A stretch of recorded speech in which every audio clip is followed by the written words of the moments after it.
Hello. So this video is creating microclimates in your vegetable garden or your edible garden and where to put it.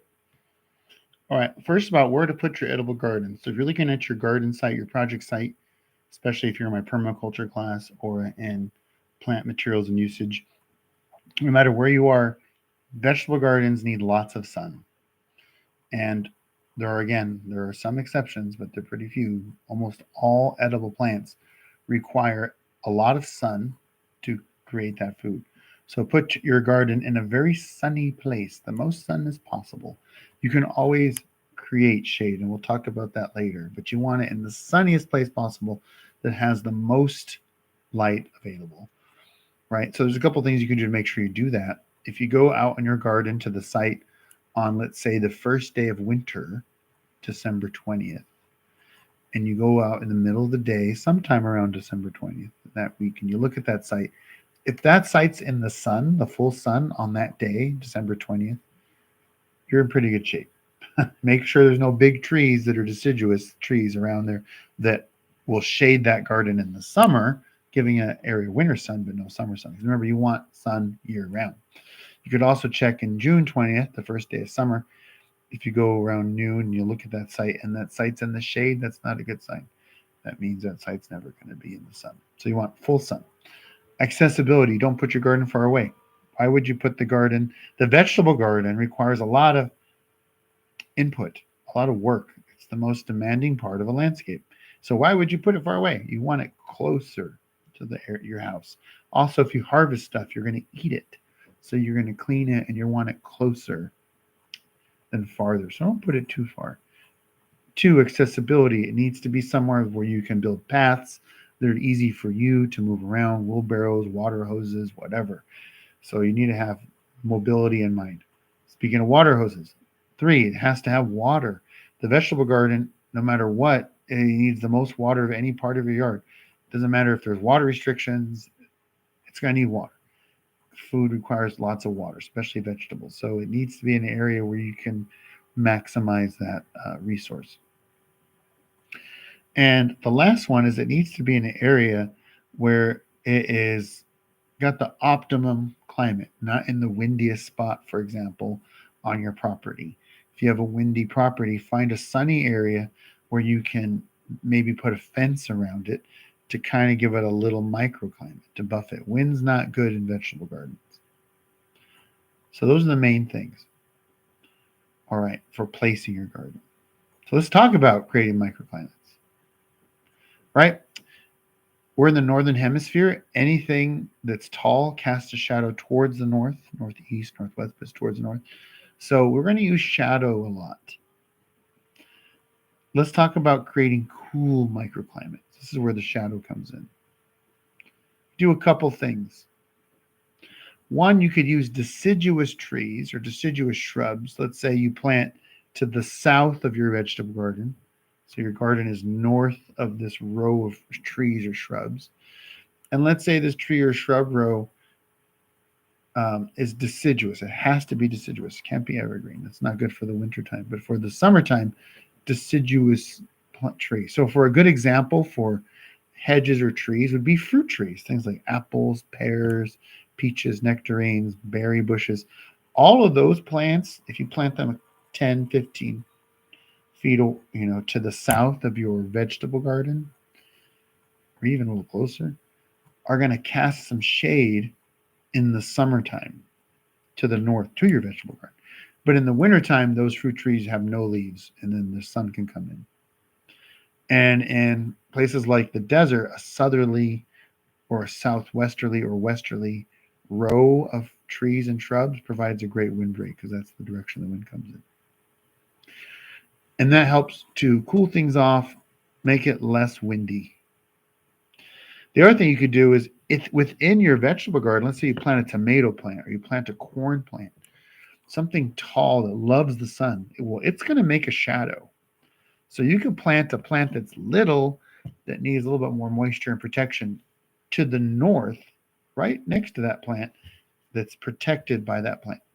You just might want to start soon because that way, the sooner you plant them together, the less competition they're going to have. You have a big giant corn plant, you try to plant a little potato plant next to it, you might get some competition. So start younger, but use the shade cast by other plants. Grow the shade. Use fast growing edible plants that make shade quickly. Things like beans, pole beans, Malabar spinach. Um, you can actually grow lots of things like there's vining zucchini and melons and stuff that you can actually grow on trellises, especially the small watermelons and the smaller cantaloupes. You can actually hang them. They make great temporary shade structures that love it hot and only are going to be there during the high heat, and then you get rid of them. You can also get things like straw bales and move them around and kind of strategically place them to cast shadow. Like you could stack straw bales on top of each other and make like a temporary wall to the south of a bed to cast some shade in the summer. And then when it's cooler, you just move the straw bales in that areas in the summertime. Sorry, in the sun. So yeah, think about shade. Think about moving the plant things around taller stuff, right? Fences are a good example. If you have a fence that runs east to west or straw bales east to west, one side's going to be in the full sun all the time. One side will be in the full shade all the time, which will make a cooler microclimate on one side and a hotter microclimate on the other. Some people may need that hotter microclimate. Like if you're coastal and you want really, really sweet, tomatoes and stuff like that, you might need to put in a sunnier microclimate. Or let's say you're up way high in the mountains. Instead of planting your tomatoes on the north side of the straw bale, like I would do in my garden, you're going to plant that tomato on the south side of the straw bale to maximize that heat. So that's kind of interesting. Also, mulch the ground. Never bare earth. Mulch keeps the ground cooler in the summer. It keeps it warmer in the winter. And it also keeps in moisture. And if you're going to mulch, I love to use straw in the garden or dead leaves, raked up leaves. That decomposes and turns into fertilizer for free. Good stuff too. So a thick mulch, how deep? 2 to 4 inches in a veggie garden is pretty good. Also keeps the weeds away. You get, so it's good for weeds, moisture, and temperature control. Especially in a really hot, dry, windy spot, you definitely want to mulch. All right, watering. Now, typically we're going to water early in the morning for an edible garden. I recommend early morning water so that any moisture on the leaves goes away. That way we have minimal disease pressures. Early in the morning, it's like 4 o'clock in the morning, right? So that the moisture has a lot of time to soak in during the warm season, right? If it's super, super hot, you might want to water twice. Once in the evening and once in the morning.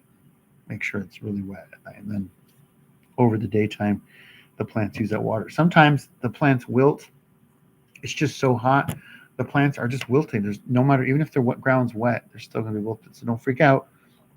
Check out your garden in the evening and early in the morning. If it's wilting in the early morning and wilted in the late evening, that's an issue. But if you go out in the middle of the day and it's 104 degrees at 2 o'clock, things are wilting. Don't necessarily freak out because the ground could still be moist. It's just hot. So remember that. So check the ground. Again, mulch is good for you. I find in a really hot summer areas to plant tall things all over, get that shade in there, get that mixed plant community going so the plants kind of help each other and there's more humidity. It might be hotter for you, but the plants have a more humid environment. They're less buffeted from dry winds and they don't dry out as much. In the winter, conversely, build, like I said, temporary walls with straw bales, block the northerly wind. The north wind is going to be that cool and generally dry wind, unless it's a Santa Ana wind in Southern California. But for the most part, you want to block those strong winds. In the desert, it might be a westerly. You might want to put the blocks to the west, but you want to be careful. You don't want to block the south because you want as much southern light to come in as sunlight. And you can actually create warm pockets by stacking up and creating small temporary walls. And again, mulch. You can't get too crazy though. I mean, When it's in the 20s, it's still going to freeze. You can also put things like flagstone, pots, potted plants hold a lot of heat. Rocks hold a lot of heat, but they're kind of be a pain in the butt to garden around. So if you're gonna, I don't really cover my vegetables. I just roll with the season. When it freezes, it freezes. I go with it. I used to like try to extend it by covering crops and all sorts of stuff, but I don't really recommend that anymore. But there are one thing I would recommend. I don't recommend extending the season in the fall. So I'm like, okay, it's cold, it's cool. Let's go. Let's start on the cool season plants. I will, if I was going to do something, I would extend the warm season earlier. Let's say I want more tomatoes, for example. No matter where I'm at, the sooner I get a big tomato plant in the ground, the more tomatoes I'm going to get. So if I'm in coastal Southern California, I can plant, as long as it's not going to freeze, I can plant my tomatoes as early as December, November, and I just might want to like protect it if it gets really cold. Like if I have a cold snap, throw something over it, plastic over it, right? Trying to get it in as soon as possible. It might not give me fruit at all for December, January, but as soon as I get the warm in late February, boom, I'll get fruit. That's for coastal Southern California. In the desert, or in inland areas, I'm going to want to start my plants inside, but I might want to warm up the ground. So, like putting black plastic over the ground in late winter, early spring warms up that ground really a lot and will create a growing condition for your warm season plants. You can get like a little bit of an extension on your warm season plants into the spring, planting them earlier. Or literally temporary hoop houses, little temporary greenhouses. You put metal hoops and they cover it with plastic sheet just to give a couple weeks or a couple months um, um, heads up on the warm season. So you get some time, you get longer season. But again, that's only really beneficial in the spring season. Don't really see needs for that in the fall season to do that type of extension work in your seasons. Also, water. Spraying water can help if it's just super hot. I don't recommend watering foliage, but just a quick spritz might help. Um, Making sure, like I said, that there you have a lot of temporary shade, especially in the summertime. Shade structures, taller plants you can move around, and then as things cool off, you get rid of them. All right, this one was a short one. This is just the microclimates one. The next one for Veggie Garden is going to be starting the warm season. I'll talk about warm season crops, and I'll recap some of the bonus points and different things to look out for in the warm season. So that's next.